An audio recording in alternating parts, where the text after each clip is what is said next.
Ya, puji Tuhan, saudara yang dikasihi Tuhan.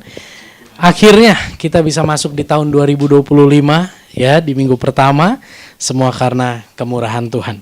Saudara, hari ini kita memasuki di tahun yang baru dan kita punya satu tema yang baru sepanjang tahun ini, yaitu berbuah atau fruitful. Bagaimana kehidupan kita bukan hanya sekedar tertanam, berakar, ya, bertumbuh, tetapi juga kita mau berbuah. Dan kita semua tahu bicara tentang berbuah itu bukan bicara tentang diri kita sendiri.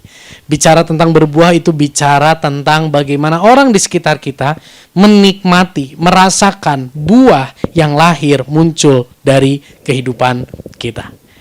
Ada tema yang baru, ada juga hal-hal yang baru di komunitas kita. Sedikit saya mau umumkan saudara secara langsung bahwa kita worship night hari Rabu itu sudah tidak ada. Kita ganti ke hari Jumat. Ya, jadi biasa kalau Rabu 2 bulan sekali, lama banget ya. Rabu 2 minggu sekali ya worship night, selang-seling dengan komsel. Tapi karena begitu sering kali terlupakan ini hari Rabu di tengah-tengah minggu gitu ya. Jadi kita satukan semua di hari Jumat.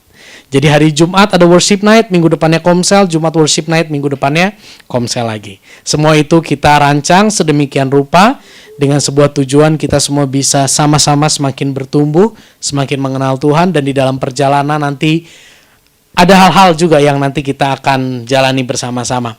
Puji Tuhan saudara, kita hari ini mau membahas satu tema yang baru dan saya beri judul firman Tuhan hari ini adalah Fruit of Gospel, buah dari Injil. Kita mau sama-sama buka di dalam kitab 1 Tesalonika 1 ayat yang ke-10. 1 Tesalonika 1 ayat yang ke-10. Di slide saya nggak tuliskan, mungkin bisa tolong ditampilkan. Kita baca bergantian. Saya bacakan yang ganjil, Bapak Ibu Saudara bacakan yang genap, dan seterusnya. 1 Tesalonika 1 ayat yang pertama, demikian firman Tuhan. Dari Paulus, Silwanus, dan Timotius kepada jemaat orang-orang Tesalonika yang di dalam Allah Bapa dan Tuhan Yesus Kristus. Kasih karunia dan damai sejahtera menyertai kamu. Kami selalu karena kamu semua dan menyebut kamu dalam doa kami. Sebab kami selalu mengingat pekerjaan imanmu, usaha kasihmu, dan ketekunan pengharapanmu kepada Tuhan kita Yesus Kristus di hadapan Allah dan Bapa kita. Dan kami tahu, hai saudara-saudara yang dikasihi Allah, bahwa Ia telah memilih kamu. Sebab Injil yang kami beritakan bukan disampaikan kepada kamu dengan kata-kata saja, tetapi juga dengan kekuatan oleh Roh Kudus dan dengan suatu kepastian yang kokoh. Memang kamu tahu bagaimana kami bekerja di antara kamu oleh karena kamu. Ayat 6. Dan kamu telah menjadi penurut kami dan penurut Tuhan. Dan penindasan yang berat, kamu telah menerima firman itu dengan sukacita yang dikerjakan oleh Roh Kudus. Sehingga kamu telah menjadi teladan untuk semua orang yang percaya di wilayah Makedonia dan Akhaya. Karena di antara kamu firman Tuhan bergema, bukan hanya di Makedonia dan Akhaya saja, tetapi semua tempat telah tersiar kabar tentang imanmu kepada Allah, sehingga kami tidak usah mengatakan apa-apa tentang hal itu. Sebab mereka sendiri bercerita tentang kami, bagaimana kamu sambut, dan bagaimana kamu berbalik dari berhala-berhala kepada Allah untuk melayani Allah yang hidup dan yang benar. Dan untuk menantikan kedatangannya dari sorga yang telah dibangkitkannya dari antara orang mati, yaitu Yesus yang menyelamatkan kita dari murka yang akan datang. Puji Tuhan. Saudara, ini gambaran tentang jemaat yang ada di Tesalonika. Saya akan kasih sedikit latar belakang kota Tesalonika ini atau jemaat di Tesalonika ini. Tesalonika adalah ibu kota dari satu provinsi, yaitu Makedonia. Dan ibu kota ini bukan ibu kota yang biasa, tetapi ini merupakan kota pelabuhan, kota perdagangan, di mana perekonomian di sana sangat maju. Apa yang terjadi ketika Paulus memberitakan Injil di sana? Terjadilah penolakan Injil. Penolakan Injil muncul dari dua pihak, yaitu dari orang Yahudi dan juga dari orang Yunani. Orang Yahudi adalah mereka yang percaya bahwa Yesus itu manusia biasa, bukan Tuhan, dan Yesus itu mayatnya dicuri. Itu kelompok orang Yahudi. Kelompok orang Yunani yang percaya bahwa dewa-dewa itulah yang layak disembah, bukan pribadi Allah di dalam Yesus Kristus. Sehingga ketika Injil diberitakan di kota Tesalonika, ini terjadi pergolakan, terjadi penolakan yang begitu luar biasa. Tapi puji Tuhan, tadi kita baca, firman Tuhan, Injil itu disampaikan bukan hanya dengan kata-kata manusia saja, tetapi dengan kekuatan Roh Kudus, dengan kekuatan Roh Allah. Sehingga apa? Sehingga muncul orang-orang yang akhirnya percaya kepada Yesus sebagai Tuhan dan Juru Selamat. Dan saudara, yang menarik saudara, orang-orang yang percaya kepada Yesus sebagai Tuhan dan Juru Selamat ini, mereka bertumbuh, kerohanian mereka bertumbuh di tengah tekanan yang begitu luar biasa. Kalau Bapak Ibu tadi perhatikan pembacaan ayat kita, di situ dikatakan, kamu tetap teguh sekalipun kamu menderita karena Injil, karena firman Tuhan. Bahkan engkau menjadi teladan. Orang percaya, kaum minoritas di kota Tesalonika yang percaya kepada Yesus, mereka ditekan begitu luar biasa, tapi mereka tetap tekun dan mereka boleh bertumbuh kerohaniannya, bahkan mereka boleh menjadi teladan bagi orang-orang percaya lainnya di provinsi Makedonia dan Akhaya. Saudara, seringkali kita berpikir gini, aku banyak masalah sehingga kerohanianku sulit bertumbuh. Tapi lewat jemaat di Tesalonika, saudara, dalam kasih karunia Allah, tekanan bukanlah alasan untuk kerohanian kita tidak bertumbuh. Tekanan bukanlah alasan untuk kerohanian kita tidak menghasilkan buah. Lewat kisah Tesalonika, kita bisa melihat malahan tekanan, melalui tekanan, jemaat di Tesalonika didewasakan dan menjadi apa? Teladan. Inilah yang dikatakan kehidupan rohani yang berbuah. Kehidupan rohani yang menginspirasi, kehidupan rohani yang bisa menjadi berkat, kehidupan rohani yang bisa menggerakkan hati orang-orang di sekitarnya untuk turut hidup dalam kebenaran firman Tuhan. Jadi hari ini saudara, jika Anda berpikir bagaimana kerohanianku bisa bertumbuh jika keluargaku seperti ini, bagaimana kerohanianku bisa berbuah jika teman-temanku seperti ini dan seperti itu, saya mau katakan saudara, memang ada pengaruhnya, tapi di dalam kasih karunia Allah, tantangan seharusnya tidak menjadi penghambat kita untuk bertumbuh. Pergumulan seharusnya tidak menjadi penghambat untuk kerohanian kita bisa menghasilkan buah. Jemaat di Tesalonika, mereka hidupnya bisa jadi teladan. Mereka bisa menghasilkan buah. Kenapa? Karena di dalam perjalanan rohani mereka mengalami tekanan yang begitu luar biasa. Ada seorang teolog katakan seperti ini. Orang Kristen, untuk mematikan orang Kristen, tidak perlu susah-susah. Bikin mereka nyaman, bikin mereka aman. Nanti mereka akan redup sendiri, habis. Maka dari itu tidak heran, seringkali di dalam kehidupan kita saudara, kok ada aja tantangan, kok kayaknya nggak habis-habis. Saya mau katakan, itu merupakan cara Tuhan untuk mendewasakan kita, untuk membuat kerohanian kita semakin bertumbuh dan bisa menjadi teladan. Hari ini kita mau lihat, lewat kehidupan jemaat di Tesalonika, ada buah-buah Injil yang muncul, yang bisa dinikmati oleh orang-orang di sekitarnya. Kita lihat di dalam 1 Tesalonika 1, ayat yang kedua sampai dengan ayat yang ketiga. Oke, di satunya nggak jalan ya, di slide. Oke, sebentar ya. Oke. Oke. Ya, di ini nggak jalan bro, di monitor. Oke, ya. 1 Tesalonika 1 ayat yang kedua sampai ayat yang ketiga saya membacakan di dalam terjemahan sederhana Indonesia. Demikian firman Tuhan. Setiap kali kami mendoakan kalian, tiada hentinya kami mengucap syukur kepada Allah Bapa kita karena mengingat keadaan kalian.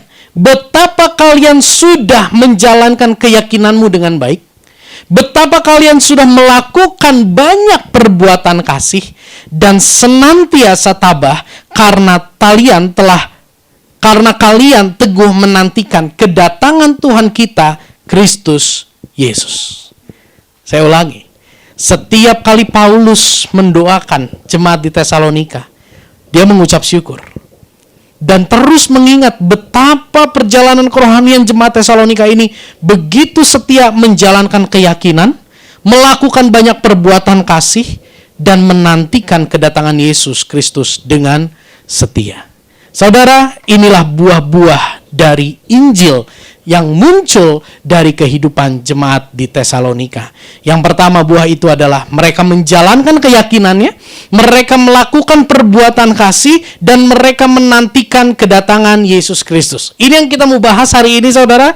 3 hal ini. Yang pertama, berbicara tentang buah dari Injil adalah mereka menjalankan keyakinan mereka. Saudara, di dalam 1 Tesalonika 4 ayat yang pertama kita baca sama-sama ayat ini. 1, 2, 3.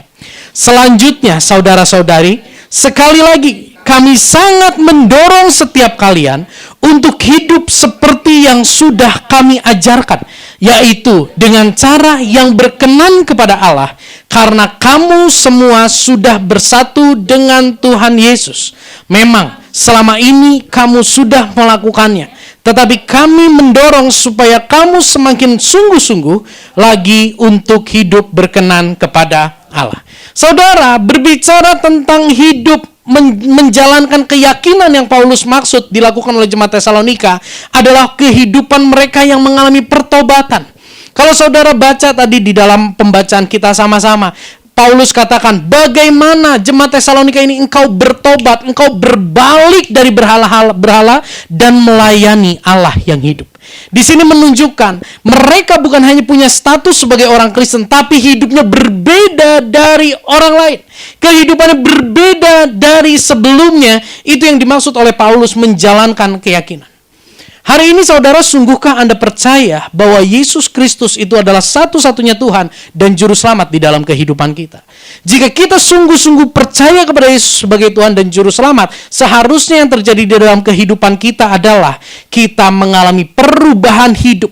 Cara kita hidup, kita memiliki gaya hidup yang berkenan di hadapan Allah.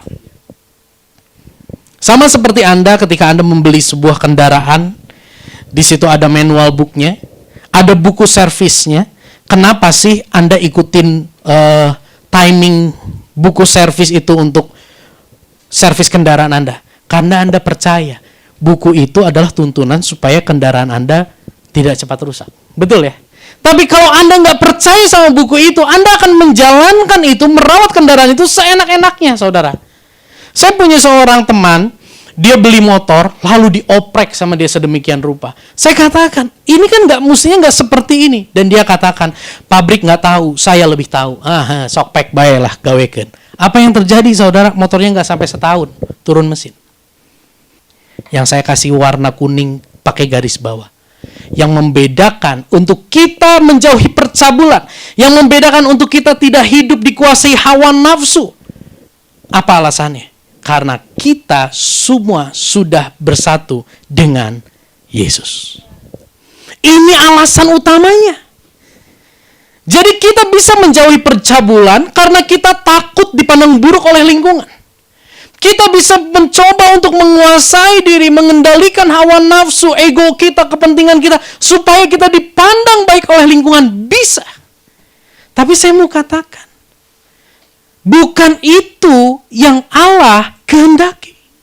Yang Allah kehendaki, kita menjauhi semua hawa nafsu, percabulan, dan menguasai diri, karena kita sudah bersatu dalam Kristus. Menjalankan keyakinan atau hidup berkenan di hadapan Allah bagi Paulus bukan hanya menjalankan apa yang berkenan di hadapan Allah, bukan hanya menjalankan apa yang baik dan benar, tetapi apa motivasi kita melakukan semuanya itu. Motivasilah yang menjadi pembeda antara orang percaya dengan orang baik di luar Kristus. Motivasi. banyak orang yang berkata gini, udahlah, gak usah motivasi-motivasi. Yang penting, hidup kita tidak merugikan orang lain. Betul? Gak pentinglah motivasi-motivasi, yang penting hidup kita baik. Saudara, di dalam Kristus, perubahan yang terjadi itu bukanlah perubahan karena kita takut tertimpa murka. Bukanlah perubahan karena kita ingin memperoleh berkat. Tapi perubahan yang terjadi karena kita sadar kita sudah dipersatukan oleh Allah di dalam Yesus Kristus. Kita yang terpisah dari Allah bisa memanggil Dia Bapa. Kita yang tadinya seteru, kita bisa menjadi anak. Itu merupakan satu kabar baik, dan biarlah itu boleh menjadi alasan pendorong kita untuk kita bisa menjalani pertobatan demi pertobatan, hidup berkenan di hadapan Allah dengan motivasi yang benar. Amin. Saudara, di sini kita banyak yang pakai kemeja ya. Suatu hari waktu saya sekolah, saya tuh dimarah-marahin karena saya bangun kesiangan. Ayo bangun, kalau kamu bangun kesiangan nanti telat. Ayo pakai baju sendiri, pakai seragam sendiri. Saya pakai seragam sendiri. Saya pakai seragam sendiri, saya kancing. Udah saya kancing, udah Udah saya bisa pakai seragam sendiri, berangkat sekolah. Di sekolah teh tengenaheun Bapak Ibu. Baju teh enggak enakeun. Tahu kenapa? Kancingnya enggak rata, kancingnya enggak benar. Salah masuk lubang. Taunya ketika saya lihat yang salah itu kancing yang paling atas. Apa yang harus saya lakukan? Bisa kancing kedua dipindahin ke atas saja? Bisa? Apa yang harus saya lakukan? Saya harus buka semua dan saya harus rapikan satu-satu lagi. Tahukah saudara, ketika kita hidup sesuai dengan firman Tuhan, tapi motivasi kita salah, itu seperti kita memakai kemeja salah lubang. Orang lihat kita pakai kemeja, orang lihat kita rapih, tapi kita yang pakai heureun tengenaheun. Capek, lelah, frustasi. Mungkin hari ini kita katakan, wah, aku sudah hidup lebih baik. Aku hidup sudah berkenan. Aku hidup sudah sesuai dengan firman Tuhan. Bagus. Tapi perenungan pada sore hari ini. Apa motivasimu? Adakah engkau berubah? Adakah engkau bertobat karena kesadaran bahwa engkau sudah dipersatukan di dalam Kristus Yesus? Saudara, di slide saya tuliskan. Di luar Kristus, hidup berkenan kepada Allah, itu adalah tangga untuk memperoleh anugerah. Di luar Kristus. Hidup berkenan kepada Allah adalah tangga untuk memperoleh anugerah. Tapi di dalam Kristus, makanya Paulus tekankan, karena kita semua sudah bersatu di dalam Kristus, hidup berkenan kepada Allah adalah habitat baru setelah menerima anugerah. Amin. Jadi kita hidup dalam pertobatan, kita menjalankan keyakinan kita bukan untuk memperoleh anugerah, bukan. Kita sudah memperoleh anugerah ketika kita tidak layak, itulah anugerah. Tapi di dalam Kristus, setelah kita memperoleh anugerah, seharusnya ada habitat baru di dalam hidup kita, di mana kita mau hidup sesuai dengan firman Allah, dan ketika kita hidup di luar firman Allah, ada sebuah kegelisahan yang hebat. Ada sebuah ketidaknyamanan, ketidaktenangan, ketidakamanan di dalam diri kita yang akhirnya menuntun kita untuk menyadari, yes, aku salah dan aku bertobat. Itulah hidup menjalankan keyakinan dalam anugerah. Ini yang terjadi di dalam kehidupan jemaat di Tesalonika. Yang kedua, saudara, jemaat di Tesalonika, buah Injil dari kehidupan, buah Injil dari jemaat di Tesalonika. Setelah mereka melakukan, menjalankan keyakinan mereka, yang kedua, mereka melakukan perbuatan kasih. Bicara tentang kasih, kita semua udah sering mendengarnya. Tapi sering kali kita merasa, aku begitu lelah menjalaninya. Kita lihat saudara, 1 Tesalonika 4 ayat yang ke-9 sampai dengan ayat yang ke-10. Tentang mengasihi saudara-saudari seiman. Kalian tidak perlu diingatkan lagi. Karena Allah sendiri sudah mengajar kalian untuk saling mengasihi. Terbukti, kasih itu senantiasa kalian lakukan terhadap saudara-saudari seiman di seluruh Makedonia. Jadi kami hanya mendorong kalian, saudara-saudari, untuk terus mengasihi lebih dan lebih lagi. Saudara, hal yang sangat menarik, saudara. Paulus di sini katakan bukan berarti tindakan kasih tidak penting, karena Paulus katakan tidak perlu diingatkan lagi. Bukan berarti tidak penting, bukan. Tapi Paulus mendorong jemaat di Tesalonika untuk melihat bahwa Allah sendiri yang sudah mengajar kalian untuk mengasihi.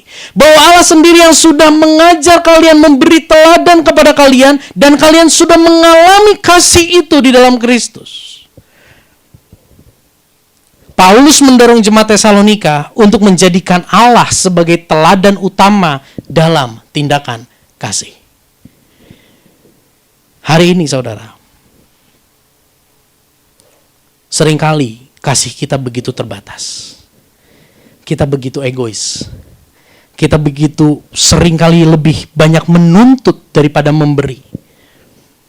Kita seringkali mengedepankan apa yang kita inginkan. Kita tidak peduli perasaan pasangan kita, keletihan pasangan kita, keletihan anak kita. Yang penting apa yang aku pandang baik itu bisa terjadi. Saudara, selama kita tidak mengingat, melihat kembali bagaimana Allah mengajar dan mengasihi kita, kita tidak akan pernah bisa mengasihi lingkungan. Kunci hidup saling mengasihi adalah selalu mengingat dan merenungkan kasih Allah bagi kita. Masihkah kita mengingat dan merenungkan kasih Allah bagi kehidupan kita ketika kebencian mulai ada di dalam diri kita? Ketika kemarahan mulai muncul, percikan, apa yang kita lakukan? Yang sering kali kita lakukan ketika percikan itu muncul, kita kipasin dengan mengingat-ingat kebaikan kita, dengan mengingat-ingat perlakuan buruk yang kita terima dari orang tersebut. Akhirnya yang kecil itu besar dan membakar hati kita. Saya mau katakan itu bukan habitat kita di dalam Kristus. Yang Kristus mau, kita hidup saling mengasihi. Kuncinya adalah mari kita selalu mengingat dan merenungkan kasih Allah bagi kita. Ketika kita melihat ada sesuatu yang tidak sesuai dengan yang kita harapkan, ketika ada kekecewaan mulai memercik dalam hati kita, saya mau katakan jangan berdiam diri. Tutup mulutmu, ya, tapi jangan berdiam diri. Artinya apa? Boleh tidak bicara, namun di dalam kediamanmu renungkan kembali kasih Allah, sehingga pada saatnya engkau akan membuka mulut dan memperkatakan berkat kepada orang yang menyakitimu. Bukan umpatan, bukan kemarahan.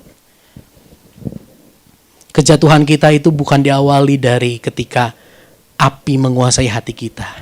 Kejatuhan kita bermula ketika percikan itu tidak kita padamkan dengan mengingat dan merenungkan kasih Allah bagi kita. Tahu-tahu kita udah lost control. Tahu-tahu kita udah menyakiti. Tahu-tahu kita sudah melakukan sesuatu yang jauh dari kasih Allah di dalam kehidupan kita. Mari kita renungkan hal ini. Kasih Allah. Apa yang nyata dari kasih Allah bagi kehidupan kita? Kita tidak direndahkan dan kita tidak dibuang. Tuhan yang menyelidik hati, dialah yang paling tahu kejatuhan kita, kebobrokan kita, kehancuran kita. Tapi dialah yang paling tidak merendahkan kita dan membuang kita karena kegagalan kita. Yang sering kali lingkungan lakukan terhadap kita adalah ketika kita berulang kali salah, kita direndahkan dan dikatakan, kamu tidak bisa berubah. Lingkungan katakan, gas lah, moyung. Tidak berguna, dibuang, dikesampingkan. Itu yang sering kali terjadi. Tapi mari kita ingat sore ini, apa yang Yesus lakukan bagi kita. Dia tidak merendahkan kita, dia tidak membuang kita. Kasih Allah membukakan pikiran dan hati kita, bahwa kita ditemani, bahwa dia menemani, bahkan menegur kehidupan kita. Kasihnya bukan hanya memberi apa yang kita inginkan, kasihnya pun menegur, mengingatkan kita tentang sesuatu yang salah di dalam perjalanan hidup kita. Kasih Allah berbicara tentang bagaimana dia menerima dan dia berkorban bagi kita, saudara. Seringkali penerimaan lingkungan begitu bersyarat, tapi di dalam Kristus engkau diterima apa adanya. Jika hari ini engkau merasa bahwa engkau tidak diterima apa adanya, engkau begitu lelah menjalankan kehidupan untuk mencapai standar, Anda merasa tidak diterima, saya mau katakan, di dalam kebobrokanmu, Yesus menerima engkau apa adanya. Bahkan bukan hanya menerima, dia mengorbankan dirinya bagi hidupmu, bagi hidupku. Dan ini menjadi satu tanda bahwa dia sudah membeli kita dengan harga yang sangat mahal. Maka dari itu, kita tidak dibiarkan sendiri, kita ditemani. Di dalam perjalanan kita tidak dibiarkan sendiri. Kita ditemani. Di dalam kejatuhan kita, dia menegur kita. Di dalam kebimbangan kita, dia membimbing kita. Di dalam kelemahan kita, dia menguatkan kita. Adakah Anda merasakan bahwa Anda diterima oleh Kristus? Adakah Anda merasakan bahwa Anda tidak direndahkan dan dibuang di dalam Kristus? Adakah Anda merasa bahwa Anda ditemani oleh Kristus? Tidak dibiarkan berjalan sendiri? Adakah Anda merasa bahwa Anda dibimbing dan dikuatkan ketika Anda lemah? Ketika kita mengalami hal ini, saudara, Tesalonika menuliskan, hormatilah dan kasihilah mereka dengan sungguh-sungguh. Mereka di sini adalah pemimpin-pemimpin rohani. Ketika kehidupanmu dikuasai oleh kasih Allah yang terjadi, kita bisa menghormati dan mengasihi mereka, pembimbing rohani kita, pemimpin rohani kita dengan sungguh-sungguh. Mengingat segala jerih lelah mereka untuk jemaat. Hiduplah damai satu sama yang lain. Kita bisa hidup damai sesama anggota tubuh Kristus.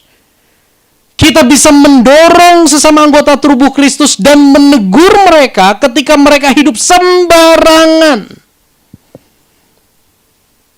Dan kita bisa menjadi pribadi yang menguatkan hati saudara-saudari kita yang lemah, patah semangat. Kita bisa punya kerelaan untuk menolong. Kita bisa punya kesabaran terhadap orang-orang. Dan yang terakhir, kita dimampukan berbuat baik kepada saudara seiman dan kepada semua orang. Saudara, sekali lagi saya mau katakan, ketika kasih Kristus menguasai kita, kita tidak jadi orang yang eksklusif.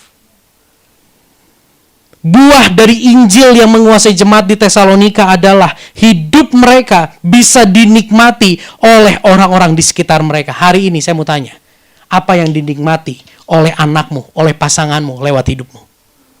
Apa yang dinikmati? Sudahkah mereka menikmati kasih Allah lewat perkataanmu, lewat hidupmu? Saudara, kasih itu merupakan hal yang mudah untuk dikatakan, namun sangat sulit dilakukan. Dan Allah tahu itu. Maka dari itu, dia berikan dulu kita kasih. Dia nyatakan dulu kasihnya kepada kita dengan luar biasa. Lewat itu, kita dimampukan untuk saling mengasihi. Dan yang paling terakhir, buah Injil dari jemaat di Tesalonika adalah mereka menantikan kedatangan Yesus dengan antusias. Saudara, mari kita lihat ayat ini. 1 Tesalonika 4 ayat yang ke-14, firman Tuhan berkata, karena kita percaya bahwa Yesus sudah mati dan hidup kembali, maka kita harus percaya bahwa pada hari kedatangannya, pada hari kedatangan Tuhan Yesus yang kedua kalinya. Saudara, jika hari ini Anda percaya bahwa Yesus sudah mati, sudah berkorban, sudah begitu mengasihimu dan mengasihiku, maka kita pun harus percaya bahwa suatu saat nanti kedatangannya adalah sebuah kepastian. Saya mau katakan, kedatangan Yesus adalah sebuah kepastian. 1 Tesalonika 5 ayat yang kedua. Sebab kalian sudah tahu betul bahwa hari kedatangan Tuhan akan datang, ngomong-ngomong, akan datang tiba-tiba. Soalnya mukanya tegang, mukanya udah rindu sangkakala semua soalnya. Paulus katakan sebab kalian sudah tahu betul bahwa hari kedatangan Yesus akan datang tiba-tiba seperti pencuri yang akan datang di malam hari. Apa yang kita bisa tangkap di sini? Kita tahu dia akan datang, kedatangannya adalah sebuah kepastian. Namun, apakah kita siap ketika dia datang dengan tiba-tiba? Buah dari Injil adalah hati kita akan siap menyambut kedatangannya. Buah perenungan Injil di dalam hidup kita yang akan mengalir, muncul lewat hidup kita adalah hati yang siap. Kapanpun Tuhan datang, apapun caranya Tuhan datang, aku siap. Minggu lalu pun dibahas. Saya tidak janjian dengan Bapak Gembala dan saya memang tidak niat menyampaikan tentang hari Tuhan, tapi firman Tuhan menuntun saya untuk melihat hal ini. Saya tidak bisa pastikan 2025 bisa kita lewati. Bisa jadi Tuhan datang di tahun ini. Bisa jadi Tuhan menjemput kita di tahun ini. Pertanyaannya, siap nggak? Jika Anda jujur dalam hatimu katakan, aku belum siap. Minta supaya Roh Kudus menuntun kita untuk lebih tenggelam dalam kisah Injil yang begitu indah. Bagaimana dia mengasihi kita. Saudara, saya ingat ketika adik saya di Amerika, dia mau pulang ke Indonesia. Kita semua persiapan di sini. Kenapa? Karena kedatangannya itu merupakan sesuatu yang kita rindukan. Apa sih yang membuat kita rindu? Karena kita mengasihi dia. Kita yang di Bandung mengasihi mereka yang ada di Amerika, sehingga kedatangannya dari Amerika itu sangat kita nantikan, sangat kita tunggu-tunggu, dan kita persiapkan dengan baik. Hari ini, jika Anda katakan, aku mengasihi Yesus, kedatangannya bukanlah hal yang menakutkan seharusnya. Bahkan kita rindu akan hari kedatangannya. Amin. 1 Tesalonika 5 ayat yang ke-10. Mari kita baca sama-sama. 1, 2, 3. Yesus sudah mati bagi kita. Dialah yang menjamin kita sehingga kita pasti hidup bersamanya. Entah kita sudah mati atau masih hidup pada waktu dia datang kembali. Paulus katakan, Yesus yang sudah mati bagi kita, dialah yang menjamin bahwa kita pasti hidup bersama-sama dengan dia dalam kekekalan. Entah kita mati terlebih dahulu atau kita masih hidup ketika dia datang. Ini berbicara tentang apapun caranya kita menutup usia, ada satu jaminan, kita akan tinggal bersama dengan dia. Amin. Seringkali orang-orang mempermasalahkan, kok cara meninggalnya seperti ini ya? Kok ngeri banget ya? Di dalam Kristus, apapun caranya, ada sebuah kepastian bahwa setelah kematian, ada kehidupan kekal bersama dengan Kristus yang sudah menebus kita. Amin. Dan saya percaya ketika kita meyakini hal ini, tidak ada ketakutan untuk yang namanya kematian. Tapi di sisi lain, tidak ada keinginan untuk menghentikan kehidupan. Karena kita tahu, kalau hari ini kita ada, Tuhan belum selesai buat hidup kita. Dalam Injil, seharusnya berita kedatangan Yesus tidaklah menakutkan dan mencekam bagi kita. Tetapi, sukacita dan kesiapan ada di dalam hati kita kapanpun ia datang menjemput kita. Ada sebuah jaminan. Yesus yang sudah mati untuk kita memberi jaminan bahwa kita akan hidup bersama-sama dengan dia di dalam kekekalan. Jika hari ini kita tidak mengasihi Yesus, hidup bersama dengan dia dalam kekekalan, itu adalah hal yang sangat mengerikan. Tapi kalau kita sungguh mengasihi dia, kehidupan bersama dengan Kristus adalah hal yang sangat indah. Amin. Yang paling terakhir, saat Injil menguasai kehidupan kita, maka kita akan memiliki motivasi yang benar dalam menjalani ketaatan. Kita akan memiliki motivasi yang benar dalam mengasihi Allah dan mengasihi sesama. Dan kita akan menantikan kedatangannya dengan penuh sukacita, sehingga kehidupan kita dapat menjadi teladan. Amin. Saudara, Injillah yang menjadi DNA Jerusalem Community Church. Kalau Anda perhatikan, sebelum ibadah, selama 52 minggu ke depan, Anda akan diperlihatkan visi misi dari Jerusalem Community Church. Dan di dalam kesemuanya, Injil menjadi pusat dari visi kita. Injil menjadi pusat dari misi kita, dari kegerakan kita. Kenapa kita taruh hal ini? Kenapa kita tempatkan Injil sebagai pusat dari kesemuanya? Karena kita rindu. Semakin hari, Injil itu boleh semakin mengubah kehidupan kita. Dan orang di sekitar kita boleh menikmati buah Injil di dalam kehidupan kita. Mari kita berdoa.